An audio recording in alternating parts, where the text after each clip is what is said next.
Uncle Jesse. Oh my goodness. What's it been like? Only a couple of days. We just saw each other for the first time in what feels like years. I know, man. It's like a warm blanket being back on live stream with you, my friend. No, it's been such a long time. Mm-hmm. You, me, Mr. Schnurr doing these things week after every day after week after month, and then, kind of reorganizing, regrouping, and trying to really hone in on that whole concept of risk to revenue, right? Yeah, we were all just getting started at that time and kind of talking about this thing that all of a sudden is now taking the industry by storm. I tell people, Tim, that I feel like I've been yelling into the void for the last decade. And all of a sudden people are starting to listen. You and me both. It's funny. I was, marketing emails and blah, blah, blah. And I see the words risk to revenue and, normalizing vCISO and still fractional CISO to me, but okay. So, hey, how was Right of Boom for you? I really enjoyed this year's Right of Boom. It was interesting because I saw what they were doing and how they had really created this feedback loop to hear from the community. And talking to Louis, he's like, everybody has differing opinions. So we tried to take the center cut of what we heard from everyone and, build out what we thought would suit the majority the best. And I really think they did that. The feedback I heard from people was extremely positive. Nice. There's just a lot of energy around the event. So I think, I enjoyed it. For me, it's like, I just love going and like trying to see how much problem solving I can do since I'm kind of in that like coaching space for MSPs. Right. But in general, people had just really positive things to say. Yeah, I would echo that as well. I've had lots of different conversations while we were there as a sponsor vendor. And, despite being in the back 40, which I get, I was late, all the fun things, it didn't matter. We did have lots of really good conversations. One thing that I noticed significantly different this year than last year, walking up and down the vendor aisle, the number of booths that have the word compliance on it. Yes. Just saying. So it was a little bit of refreshing to see, like, Jesse, you know me well enough to know I thought the market would be a lot further along than they are, but that's okay. That's okay. Yeah. It gives us time to iterate and grow and do the things. But it is starting to take hold. This concept of vCISO, being able to build out MRR based programs, kind of doing that work that you and Tim and I and others have been, barking from our bully pulpit for years. Well, it's interesting. Like, I was just thinking about this today. I was having coffee with someone this morning and coming back from that, you get your chance to think in the car a little bit. Right. And I was thinking about how much I see the word governance everywhere now. Right. And again, something that just a really small segment of us were talking about 2-3 years ago. And now it's just everywhere. You can't turn and get away from it. Right. So I think people are understanding. Well, I think we still have a lot of education to do in that.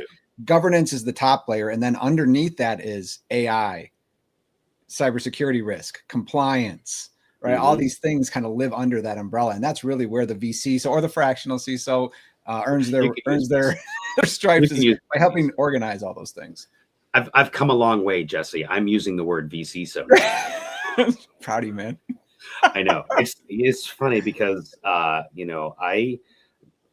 get stuck in my black and white, yes or no. There is no gray. And sometimes it's a detriment. And a lot of times it's not, but I get really stuck every once in a while. Like I'll give you an example. And Bob Miller and I were talking about this at Right of Boom. And then we'll get into the whole session here in a minute.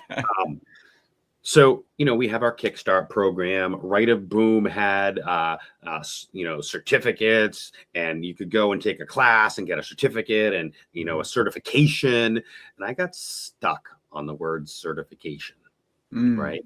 So we do these things and we have a little badge at the end, and our marketing team, Krista, she's amazing. And she made this thing and it had the word certification. And I freaked out. I'm like, you can't use that. This is not like, I'm not a school. I'm not certifying anybody. Like, don't use it.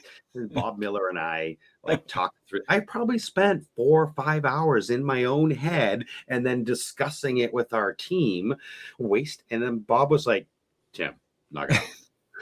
It's like, but I got it's one of my stupid, traits or whatever, like black and whites certification. That doesn't go in a badge unless you're giving it to a school or a certifying body.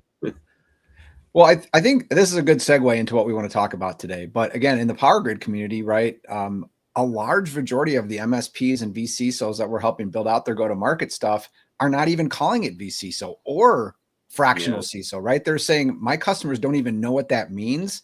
And so I'm like, well, then don't call it that. By all means, put it in the parlance of your customer, whether it's strategic security, cyber advisory, or risk management, right? Talk about it in a way that resonates with your customer. I think I put a post on this a while back, but it's just popping into my head now.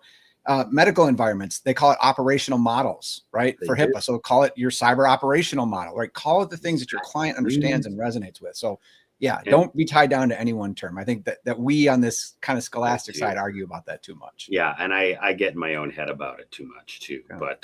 But hey, you know what? Before we dive in, why don't you take a second, say hello, tell our friends who and what and where you are and all that fun stuff. Yeah, so my name is Jesse Miller. I'm the founder of Power PSA Consulting and creator of the Power Grid vCISO system. What is that? In one sentence, package, price, and scale your vCISO services properly. We do this through a unique full operational model for messaging, branding, marketing, sales, onboarding, service delivery, and account management. It's a full system that we help you build out to really lead with vCISO as the tip of the spear for both cyber engagements and getting into managed services accounts with clients. So we see our customers taking and growing to, growing revenue through vCISO as the entry point. Love that. You've really refined that a lot over the message over the last couple of years, and that's amazing. Suppose I ought to say hello to, hi everybody, Tim Golden, founder and CEO of Compliance Scorecard, where we help your MSP have the risk conversations with your customer. Because at the end of the day, it is their risk, and they should be making those decisions with you leading and facilitating the helm along the way. So we're really excited to have our good friend Jesse back. And today we're talking risk that sells, turning those gaps into an ongoing MRR, scalable, repeatable program, right? So when I think a little bit about that, Jesse, businesses have some sense of like risk, but I think they struggle to understand, what do we do? How do I identify it? MSPs are really good at blinky lights and clicky buttons and finding gaps and squirrels, right? Yeah. But the small businesses, right, having some kind of like, I don't know what this means. And then that accountability, you said the word governance. I love that.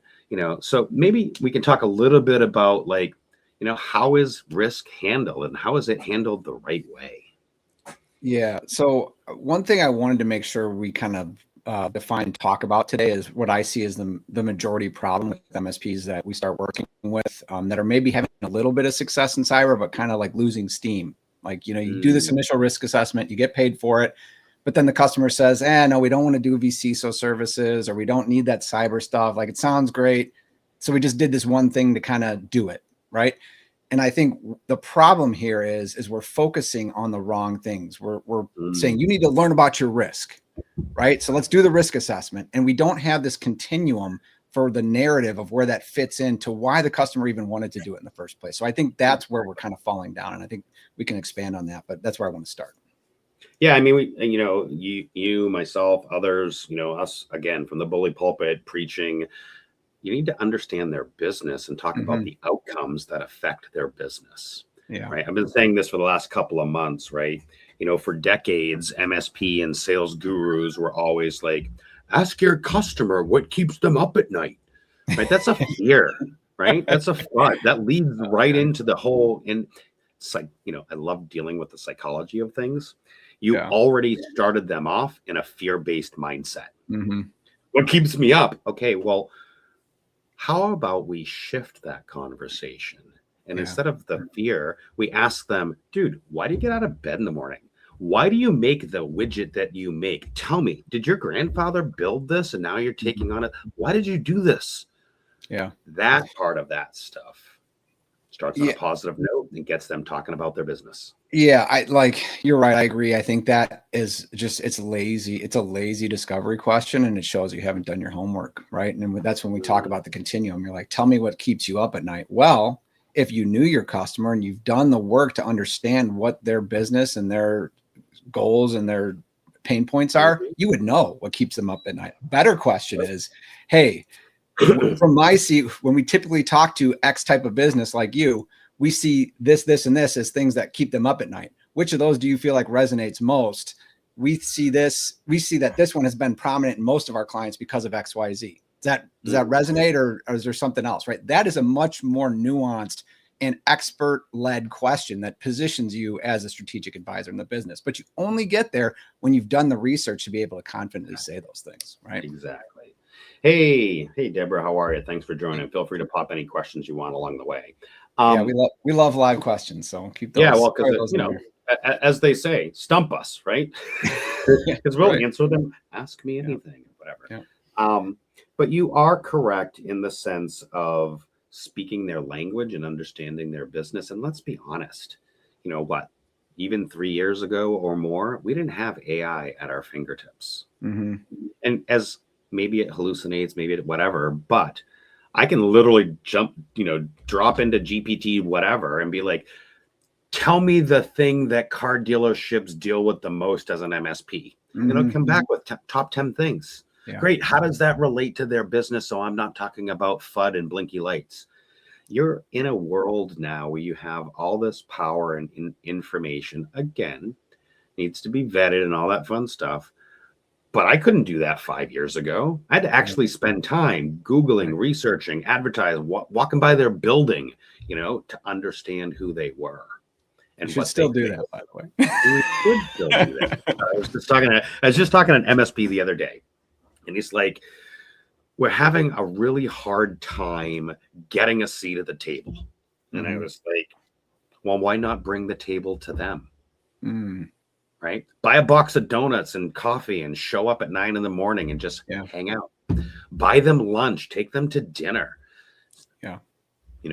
Bring the table to them, and then don't talk geek, don't talk tech, don't throw acronyms. Ask them, dude, why do you make the thing you do? Tell me about that widget. Oh my God, you make drones? Drones are awesome. Tell me about that. Oh, so you're taking all that drone data from a Chinese drone and you're storing it in the cloud unprotected, and you're taking pictures. I've literally gone through this with the customer, which is they're a bridge inspection company, and they fly drones around bridges and take all that footage and dump it someplace. Yikes. Granted, we've brought them along and done the things, but should you imagine doing recon for nefarious parties if they ever got their hands on it, basically, right? Exactly. Yeah. So I do like the speak their language component. I do like the ability to relate to them. I think that's very, very important. But kind of let's take this a little bit further, right? As you said, risk assessments in the beginning, right? Identifying a gap, identifying a thing. But where I really see this is like, how does that then become that accountability and continuity component? Yeah. I'm going to share some direct stuff that we take MSPs through, just, a small snippet. We can't get through much in a half hour here, but I want to talk about positioning this the proper way, because what I said before is we think of the risk assessment as the thing. Like, let's do the risk assessment and show you your cyber risk. Now that's all of a sudden in an isolated bubble, and we haven't actually set the risk assessment up as a narrative or a first step in that continuous journey. So first of all, we need to know, what are we looking for risk in? What is the risk to? Now you're going to say, oh, we look at the gaps and we have a identity management gap here. So you have chance of identity of accounts getting compromised. Okay, too far already. Customer doesn't care. So what I like to start thinking about, and to your point about using AI, right? AI will lie to you, but it can be helpful once you have some baseline data. So what we like to have MSPs do is talk to their ideal clients. You've got a couple of those, or you should, right? Or maybe you just go ask some people, say, hey, we want to ask you these questions. We're not trying to sell you, but we want to understand where your business is at and what you care about in cyber. So I've got it up here. I love these questions, and they can be used in discovery too, by the way, but it's good to kind of have the answers to these ahead of time. So Simple things from your chair. What are the 3 to 4 things that matter to your business right now? Not cyber related. Just what are the things that matter to you, right? What goals are you aiming to hit this year? Okay. They're going to give you some things. You say, okay, now which of those feels the easiest? Which feels the hardest? Why? Okay. They're going to tell you some things there. And then once you've got that category, let's subdivide that even further and say, okay, now thinking about these, which are want to have and which are need to have, right? Yeah. So now they might not even have thought about this. This is thought leadership with the client. And be like, I guess I never really thought about that. Well, I really need to do X, Y, and Z. And I really want to do A, B, and C. Now you can look at that through the frame of what did they say felt hardest, which felt easiest. And it can be different depending on the industry, but that's going to tell you a lot of things. It's going to tell you about what their emotional desires are and what the day-to-day business things are they need to accomplish.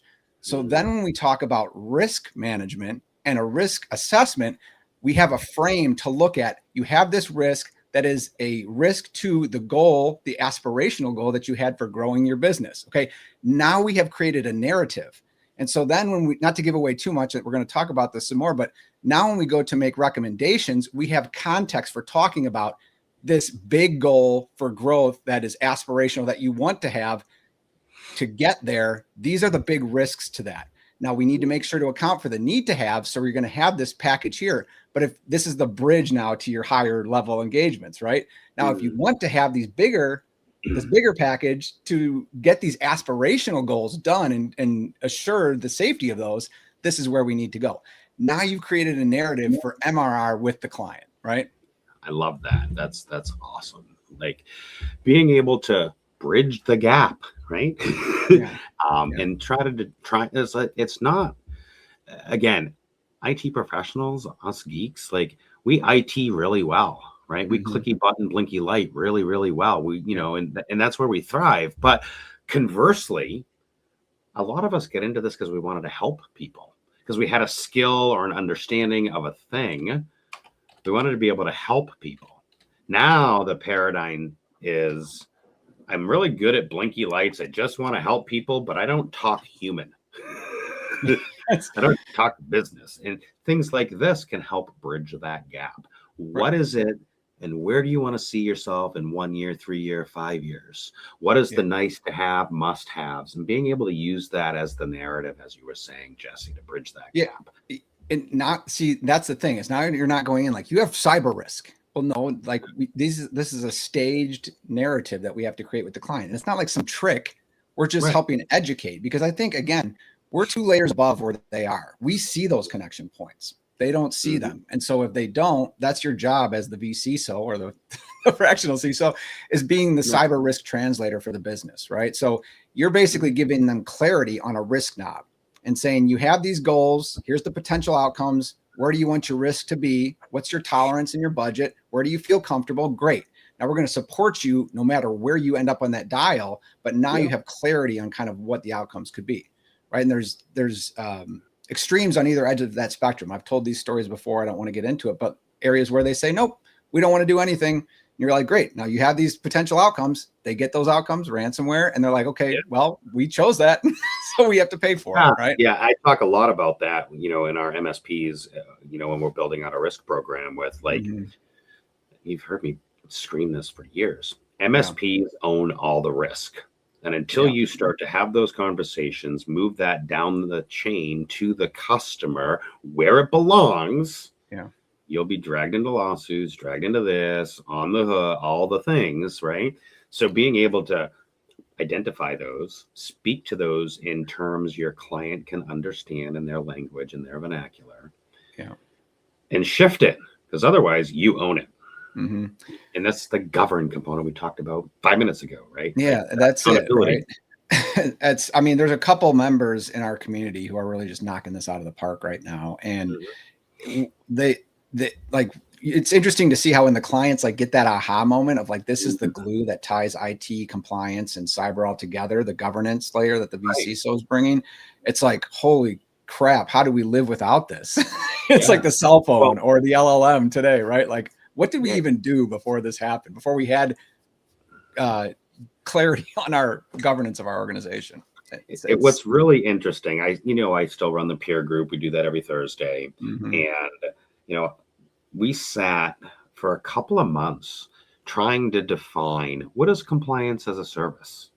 Because nobody's really defined it, but it's like, what was that Larry Flint thing? We don't know what it looks like, but we know it when we see it. Man. Right? Nobody could ever really define it. In fact, at Right of Boom, everywhere I went, I asked, can you define cybersecurity? Yeah. We're at a cybersecurity conference and no one had a similar answer. Yeah. But as we started to dig and unpack and pull that little weed, what we really came up with was two sides of the same coin in a vCISO or a compliance as a service offering. And it kind of fell into two buckets. One, the blinky light, the clicky button, the discovery, the conditional access, the MDR, XDR, that's the implementer role, right? Somebody needs to find a thing and implement it. Yeah. But the other side of it, and this is where the vCISO really comes into play, is a facilitation role. Yeah. It's a I don't even want to call it project management because that feels like I'm dumbing it down. They're grown up in the room. Grown up in the room. I love that. It's that facilitation role. And I think that's the shift from, hey, I'm really good at installing and breaking and fixing things to, let me explain this to you, Mr. or Mrs. Customer, Johnny Lugnut, whatever. And then you can make a decision. You don't want to do it. That's fine. You say no, we'll just log that on a risk register, whatever. But it's your decision to make. It's not mine. That was the biggest lesson I learned way back in the day when I was like, oh, admin rights gone, till I had everybody yelling at me. Yeah. Well, we're talking about risk assessments, but like everyone's talking about AI today, but I see the same mistake being made is like, how can we bring AI to our customers? I'm like, well, first you need to create a foundation. You need to create a governance layer for your data because AI it's how we transform and use data in the new world. Right. Yeah. So if you don't have guardrails for that, you're going to get into an area where you're just completely spread out. There's risk everywhere and you can't manage it. And it's too late. The horse is out of the barn, so to speak. Right. Right. So as vCISOs, it's another way we can say, okay, this is governance, right? There's compliance here. That's part of it. There's cyber risk here. That's part of it. There's AI here. That's part of it. Right. So what do?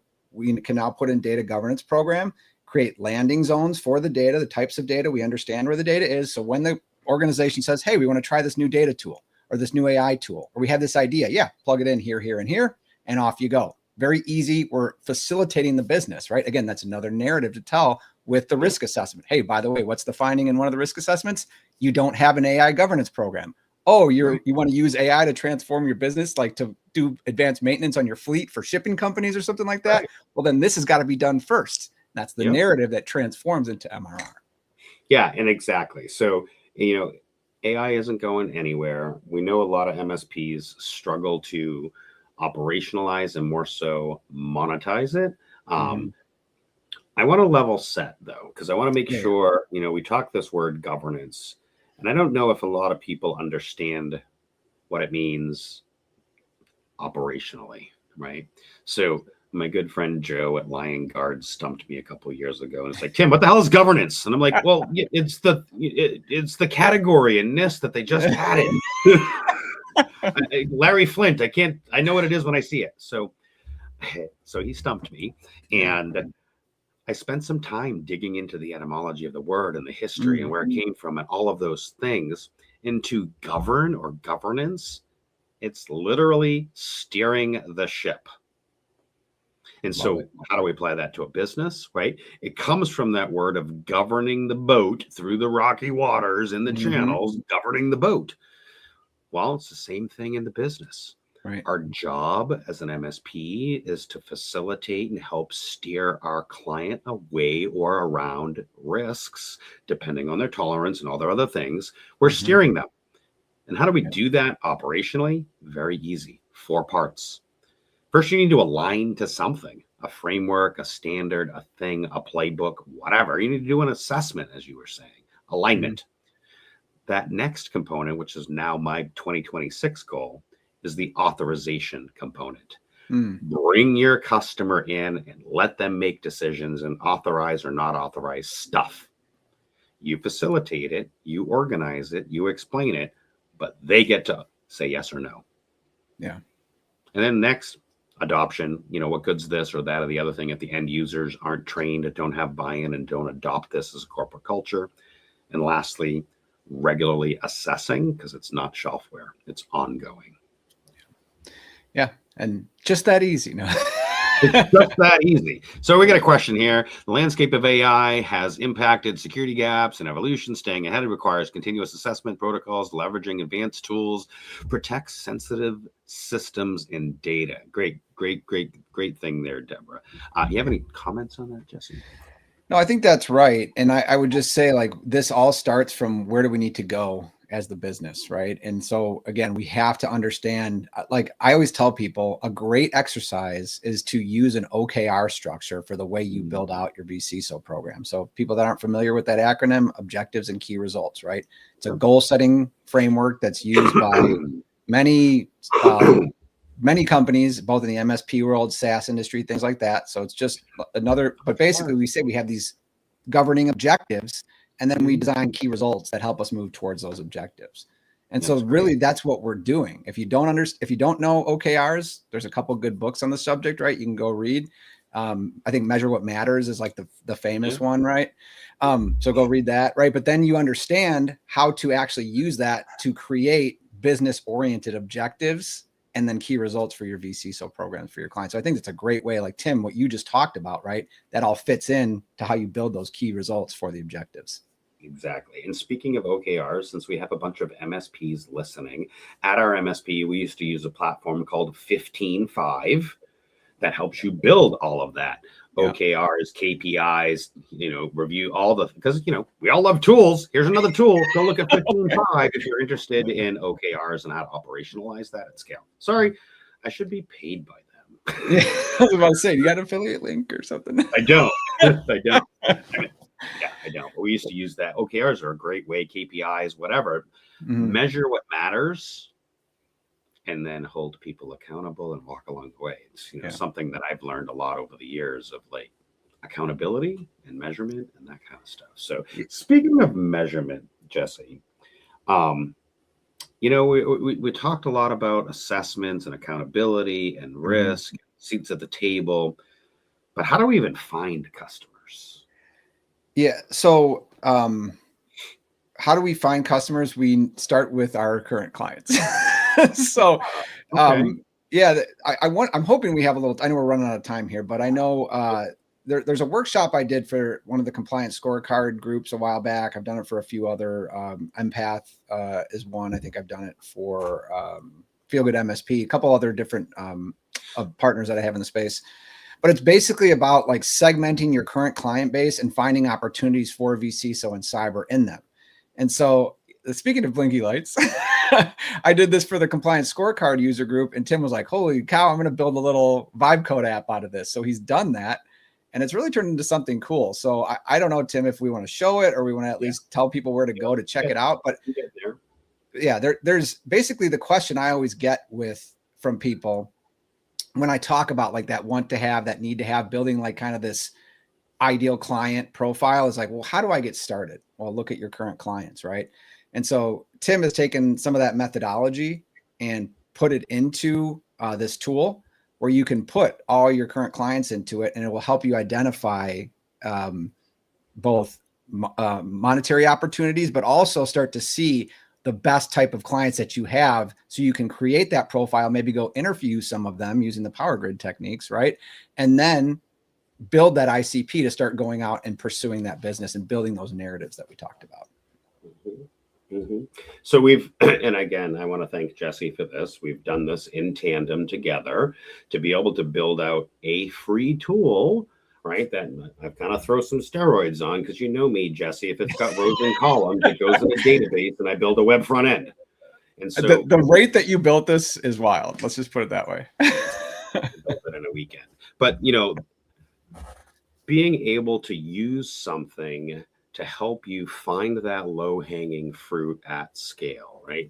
One of the major things that not just us as a vendor, but every vendor sees is coverage. What's the average? 27 tools now an MSP has? And I guarantee not every MSP has every tool deployed to every customer. So that's just one little bucket of, hey, I've got 47 tools here. And by the way, not only can this keep track of the tools, but it can also keep track of your profitability on that tool, right? How are you billed? How do you bill your customers? So the profitability component. So you build out your tool stack. Everybody loves playing with their stack, right? And you can be able to see, are you even profitable or not?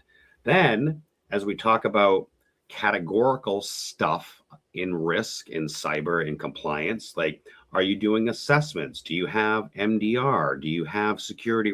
These are the basic good hygiene that cyber insurance asks for. You know, do you have a tool? Do you plan to buy a tool? Right? Tell us about not only your stack, but what do you have in the categories around cyber risk? And then as you kind of bring in your customers, right? You import your customer, blah, blah, blah, sync your PSA, all that fun stuff, and look at your existing customer base, as Jesse said, and being able to rate them. And this is Jesse's system right here. This is, and I'll stop and let you explain this, Jesse, because you're far better at it than I am. So like what we're doing here, what Tim has built is a system for you to be able to put in all the data and see the data points, right? The workshop I did was a spreadsheet, okay, with this stuff. Now Tim's added way more to it, obviously, but this is the core piece of it. You look at all those things. Are we doing assessments? Do people have gaps in their cyber? Are there any specific intersections we can figure out there? Okay, so we have profitability, right? Like how profitable is each client? And we're just ranking it like an easy 1, 2, 3, 4. You can create your own rubric for that. So, you know, gross margin is at X or whatever the case may be. So then cyber openness. I always say like, this is a level of when you bring up cyber, how open are they to the conversation? 1 being like, get out of my office. I don't want to hear about that anymore. Or 4 being coming to you proactively and asking like, hey, we need to talk about cyber and we have risk and we're worried and we want to get things done, right? And then the results factor. Now, this is more interesting because I like to say the results factor is the level of results that you're getting from the client. So what do I mean by that? Like you could have a client that's very profitable, but they just rake your team over the coals. They're difficult to deal with. Like we have some of these bigger clients that we've been depending on for revenue, right? As we grow, everyone has that like client like that. That probably would be painful to go, but it's really a bad relationship. So this is what you want to rate here. So I want to find clients that are, you know, 3 or 4 profitability, 3 or 4 cyber openness, and 3 or 4 on the results factor and say, are there anything similar about all these clients? Industry, maybe, but leadership, decision-making, like how do we relate with them? All of these kind of quotients that lead to what does our ideal client look like? And then I want to go talk to those clients and ask them those questions that I mentioned before. Then once you have all this data, now you can start feeding it into an AI model and asking like, hey, how do I build my ICP? Right now, we get much more detail in our go-to-market and all the things about this in the Power Grid, right? So if you're interested in that, come see us. But this is a great place to get started to start generating ideas for how to go to market and get revenue from your existing client base. And Tim, I love what you did with the dashboard to say, once we filled this all out, here's the actual revenue that we could capitalize on in our existing client base. I think that's really important. Exactly. Because like being able to look at this and being able to have a report that says, dude, my tools aren't deployed everywhere. That's the lowest hanging fruit, period. I got $9,000 of MRR just sitting there because I don't have tools deployed. Right. So I either need to get rid of the tools because I'm paying money for them, or I need to look at my hot customers and be like, oh, look at these hot client. Like, oh, there's $700. There's $200 a month, blah, blah, blah, blah. Like, and then what we did is I kind of took this a little bit further, working with a couple of our sales friends on when you call them, here's something to talk about. Here's the pain points. Here's, you know, a little AI behind the scenes to be like, they're in this industry, blah, blah, blah. Give me a call sheet, download the Word, print it out, whatever. Give me something that I can use so that when I'm talking to this customer, give me a call sheet, right? What tools do they deploy? We actually built a scanner. So this scanner, different service, checkmarkasaservice.com. That scanner will go out and find about 105 publicly accessible checks, non-authenticated. But then we pull that in to get even more risk security. Oh, they don't have DNSSEC. They don't have these. They don't have, or they do, depending on what we're scanning. and then your tools, and then your gaps. Now I have some knowledge about what I am, or more importantly, what I'm not doing for that customer. Mm-hmm. Call sheet. And then I just literally just added this yesterday, Jesse. Build me a little QBR, right? Download the QBR PowerPoint template and have something that I can then sit in front of my client. Let's see if I can open this without blowing up my computer. Have something to sit in front of your client, and you can go and deal with the PowerPoint. Let me know if you see my PowerPoint or if I'm still sharing my other screen here. No, hold on. Anyways, you have a QBR to be able to have a conversation around the risk. And, this is really in conjunction with Jesse at Power Grid, some of his methodology behind here. And then I just bumped it up a little more. Yeah. So yeah, like I said, I think it's really cool what you've done. And I'm glad we got to share that a little bit, because like you said, it's a free thing that's out there for people to kind of get started and start thinking this through and get a little bit more intentional about the way they go to market with their cyber offering, and lead the way to, recurring revenue through vCISO. Mm-hmm. Well, and that's it. Identify the customer, figure out the right fit, figure out where they are in their, in the grand scheme of things. And then have a conversation. Yeah. It's just as simple as that. So we've got about 4 or 5 minutes left here. I know we ran over, and I do want to give you an opportunity, because, something we brought from Team Tim back in the day, ending on some kind of key takeaway. Yeah. Yeah. I think the takeaway is that you can't start in the middle. There needs to be a complete customer narrative, and it has to be customer centric with everything you do. So that starts all the way at your brand, how you position in the market, how you talk to.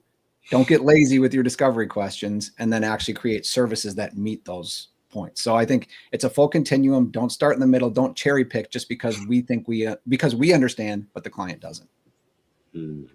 That's great advice. I would say that my key takeaway, if you don't, I suppose I should do this, right? Because I did it for you, I should do it for me, right?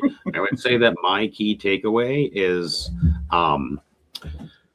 spend some time getting to know your customer, right? Not just talking blinky lights, not just talking blinky light syndrome or any of those kinds of things. Spend some time to know your customer. With AI nowadays, you can figure a lot of that out fairly quickly in the beginning, and ask them, why do you make the widget you make? Why do you do the thing that you do? Have them start talking about their business. Have them uncover, like, oh, I do this because my grandfather started it. He was the only person in the war that could make this lug nut. Great. That conversation will uncover things that are important to them. And then that's what you protect. Yeah. The things that are important to them. Any final thoughts, Jesse? No, it's obviously our time together just flies by. I'm like, we have like 5 other things to talk about. So no, thanks for having me on. Final thoughts are always enjoy these chats, man. So yeah, appreciate the time today, and it's been real fun. Awesome. Hopefully you learned something if you tuned in. Hopefully that's the goal, right? And so speaking of learning, we are doing this now every other week. Go to mspthoughtleadership.com. Yes, I both hate and love the domain, because thought leadership just feels gross, but it's also thought leadership. So anyways, head on over there. You can get these on your favorite Apple podcast, Spotify, iPod, MP3, whatever. So love to have you have an opportunity to kind of listen to these on the go. And we're really excited to look forward to next 2 weeks. I don't even remember who I have in 2 weeks. Doesn't matter. It's listed on MSP Thought Leadership. You can go take a look. So thanks, everybody. Have a great rest of your week. As always, Jesse, thank you. Subscribe now.